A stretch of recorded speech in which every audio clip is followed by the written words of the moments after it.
പിന്നെ മറിയത്തെ സ്വർഗത്തിന്റെയും ഭൂമിയുടെയും രാജ്ഞിയായിട്ട് അത് രണ്ട് ലോകത്തിലെ അധികാരമായിട്ട് പരിശുദ്ധ മറിയത്തെ പരിശുദ്ധമായി നിർത്തപ്പെടാൻ എടുത്തു. ഈ രണ്ട് പേരെ കൂടെ കൂട്ടി ചേർത്ത് കല്യാണം കഴിച്ചു യോസേപ്പ്. യോസേപ്പ് എല്ലാം കഴിച്ചിട്ട് ഗർഭിണിയാണ്. ആ ഗർഭിണിയായ യോസേപ്പോട് കൂടിയാണോ? അതെയോ?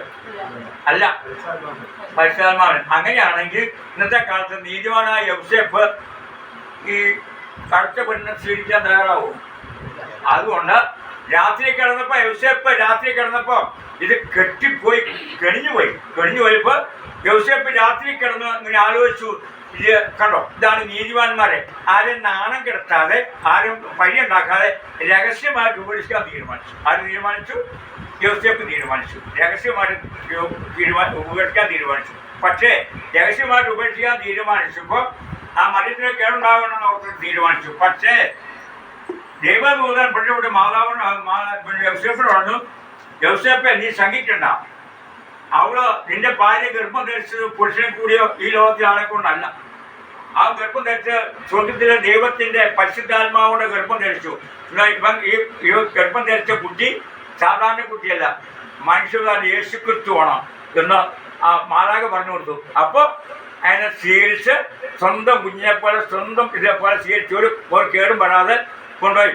അങ്ങനെ ഗർഭിണിയായി ആ മറിയത്തെ പ്രസവിക്കാനായിട്ട് മൂന്നാമത്തെ രാശിയാണ് പ്രസവിക്കാനായിട്ട് യോസേപ്പ് ആ മറിയത്തെ കൊണ്ട് നടന്നപ്പോൾ പല സ്ഥലത്തും പോയി മുട്ടി.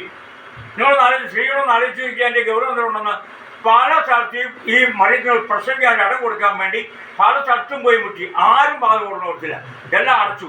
സത്രത്തിൽ പോയി മുട്ടി, ആരും കൊടുത്തില്ല. എന്നിട്ട് അതിനെ കൊണ്ട് നടന്നു ഒന്ന് ആലോചിക്കുക, രംഗം ആലോചിച്ച് നോക്കി.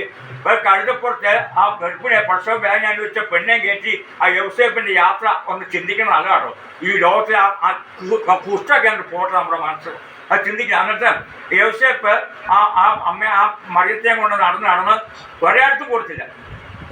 എൻ്റെ കൊടുത്ത ആരാ? ആട്ടിടയന്മാരാ. ആരാ കൊടുത്തത്? ആട്ടിടയന്മാരാണ് യേശുവിന് പിറക്കാൻ സ്ഥലം കൊടുത്ത ആരാ? ആട്ടിടയന്മാർ. രണ്ടു നാടിനെ കെട്ടുന്ന സ്ഥലം ഞാൻ അവർക്ക് പോയി പഠിച്ചതാ. ആടിനെ പുറത്തിറക്കിയിട്ട് ആ പുൽത്തൊട്ടിയില്ല ആരെ പ്രസവിച്ചത്? യേശു ക്രിസ്തു പ്രസവിച്ചത് ഒരാട്ടിൻ തൊട്ട് പുൽത്തൊട്ടിയിലാണ് മറക്കരുത് നിങ്ങൾ. യേശു അഹങ്കാരം കൊണ്ട് നടക്കുന്നത്.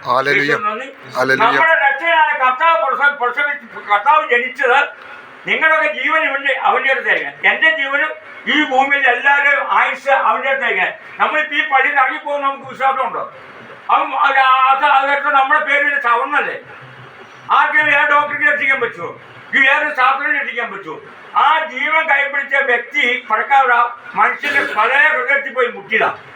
ഇന്നും അങ്ങനെയല്ലേ എന്നൊന്ന് ആലോചിച്ച് നോക്കിയാൽ ക്രിസ്ത്യാനിയുടെ കാര്യം പോക്കാൻ എന്ന് പറഞ്ഞാൽ ബാക്കി ആയിരക്കണക്കിന് എന്തെങ്കിലും നമ്മൾക്ക് രക്ഷപ്പെട്ടു കഴിഞ്ഞു. ആയിരക്കണക്കിന് പാമ്പളായിപ്പാത് പറഞ്ഞ 1 കോടി മനുഷ്യൻ രക്ഷപ്പെടുന്നതാണ്. പക്ഷേ ഇവിടെ ഏറ്റവും കൂടുതൽ രക്ഷപ്പെട്ട നമ്പൂതിരിമാരും ബ്രാഹ്മണനും BJP-ക്കാരും.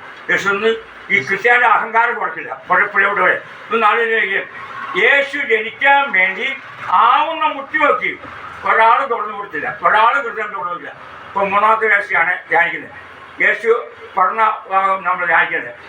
ഈ നിൽക്കുന്ന എല്ലാവരും എന്നെ നോക്കരുത്, കണ്ണൊക്കെ അടച്ച് എൻ്റെ ഹൃദയത്തിൽ യേശു പറക്കണം. യേശുവിനെ കൊണ്ട് എനിക്ക് ഇവിടുന്ന് ഞാൻ പോകുന്ന എന്നെ നോക്കണ്ട. ഉറപ്പിച്ച് ഒരു പ്രതിജ്ഞ എടുക്കുക, മനസ്സിൽ ഒരു പ്രതിജ്ഞ എടുക്കുക. ഞാൻ യേശുവിനെയും കൊണ്ട് എൻ്റെ വീട്ടിലേക്ക് ഞാൻ പോകുള്ളൂ. ഞാൻ യേശുവിനെ കൂടെ എൻ്റെ ലോകം മുഴുവൻ സാക്ഷിയാക്കണം. ഞാൻ എല്ലാവർക്കും എന്നെ അറിയട്ടെ, യേശു യേശു ഉള്ള വ്യക്തിയാണ് എല്ലാം അറിയട്ടെ. അതുകൊണ്ട് ആ യേശു എൻ്റെ ഹൃദയത്തിൽ ജനിക്കണം എന്ന് ഓർത്തുകൊണ്ട് കരങ്ങളെ ഉയർത്തുകയെ, കരങ്ങളെ സ്വർഗത്തിലേക്ക് ഉയർത്തുകയെ. ഇത് നമ്മുടെ എല്ലാ ചപ്പും ചോറും കള യേശുവിന് പറക്കാൻ. യേശു പറഞ്ഞ പൊലിച്ചോട്ടില്ല. യേശു നമ്മുടെ ഹൃദയത്തിൽ പറക്കാൻ അന്ന് തുടങ്ങി ആഗ്രഹിക്കുന്ന ഓരോ വ്യക്തിയുടെയും ഹൃദയത്തിൽ യേശുവിന് കയറിക്കൂടണം, യേശു ഇരിക്കണമെന്ന് ആഗ്രഹിച്ചിട്ട് ആരും തുറന്നു കൊടുത്തില്ല. സാത്താന് തുറന്നു കൊടുത്തു. ഈ ലോകത്തിലെ മുഴുവനും ലോകത്തെ മേലേക്ക് തുറന്നു കൊടുത്തു. പക്ഷേ യേശുവിനെ തുറന്നു കൊടുത്തില്ല. ഹല്ലേലൂയ. ക്രിസ്ത്യ സഭയാണെങ്കിൽ മേലെ തുടങ്ങി താഴെ വരെ 75% ആൾക്കാരും യേശു പറഞ്ഞിട്ടല്ല, യേശുവിനെ കൊണ്ടല്ല ജീവിക്കുന്നതെന്ന് വ്യക്തമായിട്ട് മാത്രം തെളിയിച്ചു കൊടുക്കുന്നത്. വ്യക്തമായിട്ട് സഭയ്ക്കൊക്കെ തെളിച്ചു കൊടുത്തു. എൻ്റെ അടുത്ത് അവാർഡ് കിട്ടുകയല്ലേ മാർപ്പാപ്പയുടെ തെളിച്ചു കൊടുത്തിട്ട്. അവിടെ പ്രിയപ്പെട്ടവരെ ഓർത്തുകൊള്ളുക, ഇന്ന് ഇവിടെ വന്ന എല്ലാ വ്യക്തിയുടെയും മേൽ നിങ്ങളുടെ ഹൃദയത്തിൽ ഈശോ പറക്കണം. ഇവിടുന്ന് നിങ്ങളിവിടെ നിന്ന് ഇറങ്ങിപ്പോകുമ്പോൾ നാളെ തുടങ്ങി ഞാൻ മാറണം. അനേകം നിങ്ങൾ കാണുമ്പോൾ ചോദിക്കട്ടെ,